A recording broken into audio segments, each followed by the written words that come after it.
오늘의 말씀은 신명기 4장 1절에서 14절입니다. 이스라엘아, 이제 내가 너희에게 가르치는 규례와 법도를 듣고 준행하라. 그리하면 너희가 살 것이요 너희 조상의 하나님 여호와께서 너희에게 주시는 땅에 들어가서 그것을 얻게 되리라. 내가 너희에게 명령하는 말을 너희는 가감하지 말고 내가 너희에게 내리는 너희 하나님 여호와의 명령을 지키라. 여호와께서 바알 브올의 일로 말미암아 행하신 바를 너희가 눈으로 보았거니와 바알 브올을 따른 모든 사람을 너희의 하나님 여호와께서 너희 가운데에서 멸망시키셨으되 오직 너희의 하나님 여호와께 붙어 떠나지 않는 너희는 오늘까지 다 생존하였느니라. 내가 나의 하나님 여호와께서 명령하신 대로 규례와 법도를 너희에게 가르쳤나니 이는 너희가 들어가서 기업으로 차지할 땅에서 그대로 행하게 하려 함인즉 너희는 지켜 행하라. 이것이 여러 민족 앞에서 너희의 지혜요 너희의 자식이라. 그들이 이 모든 규례를 듣고 이르기를 이 큰 나라 사람은 과연 지혜와 지식이 있는 백성이로다 하리라. 우리 하나님 여호와께서 우리가 그에게 기도할 때마다 우리에게 가까이 하심과 같이 그 신이 가까이 함을 얻은 큰 나라가 어디 있느냐. 오늘 내가 너희에게 선포하는 이 율법과 같이 그 규례와 법도가 공의로운 큰 나라가 어디 있느냐. 오직 너는 스스로 삼가며 내 마음을 힘써 지키라. 그리하여 내가 눈으로 본 그 일을 잊어버리지 말라. 내가 생존하는 날 동안에 그 일들이 내 마음에서 떠나지 않도록 조심하라. 너는 그 일들을 내 아들들과 내 손자들에게 알게 하라.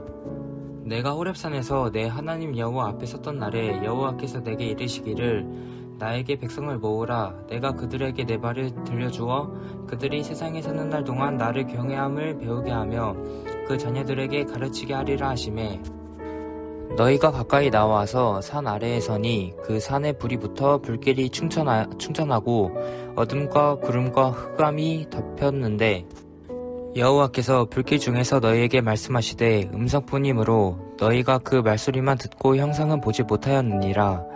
여호와께서 그의 언약을 너희에게 반포하시고 너희에게 지키라 명령하셨으니 곧 십계명이며 두 돌판에 친히 쓰신 것이라. 그때 여호와께서 내게 명령하사 너희에게 규례와 법도를 교훈하게 하셨나니 이는 너희가 거기로 건너가 받을 땅에서 행하게 하려 하심이니라. 아멘. 신명기 1장서부터 3장까지는 지난 시간 동안 40년 광야 시간 동안 있었던 일 가운데 중요한 일들을 요약해서 이야기를 하는 장면이고 4장으로 들어가게 되면 이제 약속의 가나안 땅으로 들어갔을 때 이스라엘 백성들이 해야 할 일들에 대한 이야기들을 적어놓는 장면입니다. 그리고 신명기 5장 보면 이제 십계명에 대한 이야기가 나오게 되어지죠. 오늘은 이스라엘 백성들이 해야 될 일들에 대한 이야기를 하고 있습니다. 조금 기억하기 쉽게 세 가지로 정리해서 얘기를 할 수가 있습니다. 세 가지를 지키라고 얘기를 합니다. 첫 번째는 말씀을 지키라라고 얘기를 합니다. 4장 1절만 같이 한번 읽어보겠습니다. 4장 1절 시작. 이스라엘아, 이제 내가 너희에게 가르치는 규례와 법도를 듣고 준행하라. 그리하면 너희가 살 것이요 너희 조상의 하나님 여호와께서 너희에게 주시는 땅에 들어가서 그것을 얻게 되리라 얘기합니다. 너희 조상의 하나님 여호와께서 너희에게 주시는 땅에 들어가서 그 땅을 얻게 될 것이다 라고 얘기를 합니다. 땅을 얻게 된다는 것은 지금까지 하나님이 이스라엘 백성에게 약속하신 것이죠. 이것은 과거로부터 지금까지 하나님이 약속하신 장면입니다. 젖과 꿀이 흐르는 땅으로 갈 것이다. 그 땅을 너희가 차지할 것이다. 약속하여 주셨습니다. 그런데 여기 뭐라고 얘기하냐면 너희가 그 법도와 규례를 듣고 준행하라. 그리하면 너희에게 주시는 땅에 들어가서 그것을 얻게 될 것이라고 얘기합니다. 하나님의 이미 하신 약속을 우리의 삶에 성취될 수 있도록 하는 통로는 하나님 말씀에 대한 순종입니다. 하나님이 크리스찬들에게 하나님의 자녀의 백성의 삶을, 하나님의 자녀의 삶, 백성의 삶을 약속해 주셨습니다. 그러나 그 약속은 하나님께서 우리에게 쉬지 말고 기도하라 라고 하는 말씀을 준행할 때 우리의 것이 되어집니다. 하나님의 놀라운 기적과 하나님의 놀라운 능력이 교회를 통해서 흘러갈 수 있습니다. 예수님께서 말씀하시기를 너희는 내가 한 일보다 더 큰 일을 하리라 약속해 주셨죠. 그런데 그것은 하나님의 말씀을 믿고 순종하는 자들에게 이루어지는 것입니다. 교회 안에 들어와 있는 모든 사람이 약속을 누리면 참 좋겠지만 그렇지 못합니다. 왜냐하면 어떤 사람은 하나님의 말씀에 순종하는 사람이 있고 어떤 사람은 하나님 말씀을 듣고 그냥 끝나거나 어떤 사람은 아예 듣지도 않는 사람들이 실제적으로 존재하기 때문에 그렇습니다. 누가 약속을 나의 삶 속에 실제로 경험하게 됩니까? 규례와 법도를 듣고 준행하는 사람입니다. 심지어 성경은 그리하면 너희가 살 것이요 그렇게 얘기합니다. 어제 이 말씀을 묵상하는데 이 말씀이 마음속에 다가왔습니다. 그리하면 살 것이요. 세상 사람들은 밥 먹어야 살 것이요 그렇게 얘기를 합니다. 어떤 사람은 돈을 많이 벌어야 이 세상에서 그래도 사람 구실하며 살 것이요 그렇게 얘기를 하기도 하죠. 그런데 하나님 말씀은 너희가 그 법도를 듣고 준행하면 살 것이요 그렇게 얘기합니다.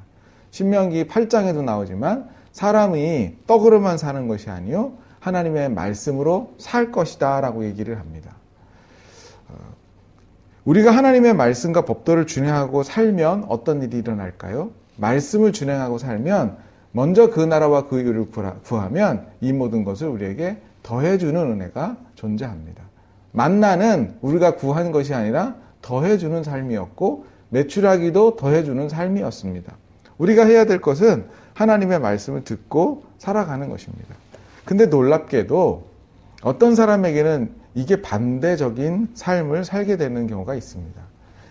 우리가 하나님 말씀을 준행하고 살게 되면 먹고 사는 문제가 더해지는 것인데 거꾸로가 되는 사람이 있습니다. 먼저 생존하고 행존하려고 바둥바둥 거리고 하나님 말씀을 준행하는 것은 더하는 삶으로 그렇게 여기며 사는 사람이 있습니다. 가만히 생각해 보니까 우리의 삶에 가끔 이렇게 뒤집어 놓은 우선순위가 있는 것을 발견하게 되어지죠. 성도 여러분, 오늘 아침에 이 말씀 듣고 기도할 때 하나님 나의 영적인 삶, 먼저 말씀을 듣고 준행하는 삶이 우선되어서 사라지게 하여 주시고 그 다음에 더해지는 은혜가 우리에게 있게 하여 주옵소서. 순서를 정확히 하는 은혜가 있게 되기를 바랍니다. 이 크리스찬이 살아가는 것은 생존하려고 바둥거리는 삶이 아니라 하나님이 우리에게 주신 영적인 하나님의 백성으로서의 삶을 살아내는 것이 우리가 해야 될 사명인 것입니다. 그래서 우리가 첫 번째 해야 될 것이 뭐예요? 말씀을 지키는 것입니다. 그러면 세상 사람들이 우리가 이 세상 사람들이 깜짝 놀랄 지혜와 지식이 있는 백성이라고 우리를 칭송하게 될 것입니다. 두 번째 우리가 해야 될 것은 마음을 지키는 것입니다. 우리 하나님 말씀 9절 말씀 같이 한번 읽어보겠습니다. 9절 읽겠습니다. 시작. 오직 너는 스스로 삼가하며 내 마음을 힘써 지키라. 그리하여 내가 눈으로 본 그 일을 잊어버리지 말라. 내가 생존하는 날 동안에 그 일들이 내 마음에서 떠나지 않도록 조심하라. 너는 그 일들을 내 아들들과 내 손자들에게 알게 하라. 그렇게 얘기를 합니다. 여기 보면 마음을 힘써 지키라라고 얘기를 하는데 그리하여 내가 본 그 일을 잊어버리지 말라라고 얘기합니다. 뒤에 보게 되면 하나님께서 시내산에서 율법을 주셨던 일들을 먼저는 얘기하고 있습니다. 우리가 인생을 살아가면서 하나님께서 우리에게 주신 은혜가 있을 때가 있었습니다. 이스라엘 백성들은 그때까지 경험하지 못했었던 걸 경험했죠. 그것은 하나님의 임재를 경험한 것입니다. 시내산 위에 하나님의 임재가 부어지고 십계명을 친히 주셨던 그 일들요. 그리고 40년 동안 광야 생활을 하면서 하나님께서 이기게 하시고 은혜 주셨던 일들이 있었습니다. 하나님께서 우리에게 은혜로 주셨던 일들을 잊어버리지 않으면 하나님이 우리의 역사 속에 쓴 또 하나의 성경책을 또 마음에 담아두게 되어집니다. 우리의 역사 속에 하나님께서 일하시는 것은 하나님의 말씀이 우리에게 실제가 되어서 오는 순간입니다. 우리가 하나님께 말씀대로 기도했더니 우리에게 하나님의 은사를 부어주는 일들이 있죠. 그것은 말씀대로 하나님께서 일하신 사건이 우리의 삶 속에 쓰여진 것입니다. 그것을 잊어버리지 말라고 얘기를 합니다. 그것이 우리에게 주는 두 번째 명령입니다. 성도 여러분, 여러분들에게 주셨던 은혜를 망각하지 마십시오. 여러분들에게 주셨던 놀라운 그 사건을 기억하십시오. 잊지 말고 마음에 담아두십시오. 마음을 지키십시오. 그걸 지키지 않으면 자꾸 하나님을 믿지 않도록 할 수밖에 없는, 하나님을 믿지 못하도록 만드는 증거들이 옵니다. 왜? 하나님이 없는 것 같고, 하나님이 날 버린 것 같고, 하나님이 나만 안 사용하는 것 같고, 이런 생각이 자꾸 들어집니다. 무릇 지킬 만한 것보다 더욱 내 마음을 지키라. 생명의 근원이 이에서 남이니라. 세 번째, 짧게 하면 자녀를 지키라라고 얘기를 합니다. 너의 자녀에게 항상 그 말을 가르치게 하라. 10절 마지막 부분에 나오게 되어집니다. 그 다음에 14절 보면 너희가 거기로 건너갈 땅에서 행하게 할 수 있도록 그 말씀을 항상 지키도록 자녀들에게 그것을 교육하라고 얘기합니다. 오늘 9절에도 그 일들을 내 아들과 내 손자들에게 알게 하라. 그렇게 얘기합니다. 하나님 말씀을 지키고 마음을 지킨 다음에 우리가 지켜야 될 세 번째는 우리의 자녀들을 지키는 것입니다. 우리는 하나님의 말씀을 경험하고 말씀을 알지요. 그러나 자녀들은 하나님을 아직 경험 못했습니다. 기도가 뭔지도 모르고 말씀이 뭔지도 모르고 순종하는 게 뭔지도 모르죠. 그 사람들에게 하나님의 말씀을 지킬 수 있도록 도와주어야 합니다. 우리의 자녀뿐만 아니라 교회 안에 어린아이와 같은 사람들이 있습니다. 아직 말씀이 뭔지 모르고 기도가 뭔지 모르는 사람들, 하나님이 살아계시다는 게 잘 실감이 안 나는 사람들, 그 사람들에게 기도와 법도를 지켜서 하나님을 경험하여 알 수 있도록 도와주셔야 합니다. 이 세 가지를 지키라는 말씀이 이스라엘뿐만 아니라 우리들에게도 우리의 말씀으로 오는 귀한 아침 되기를 주님의 이름으로 축복합니다.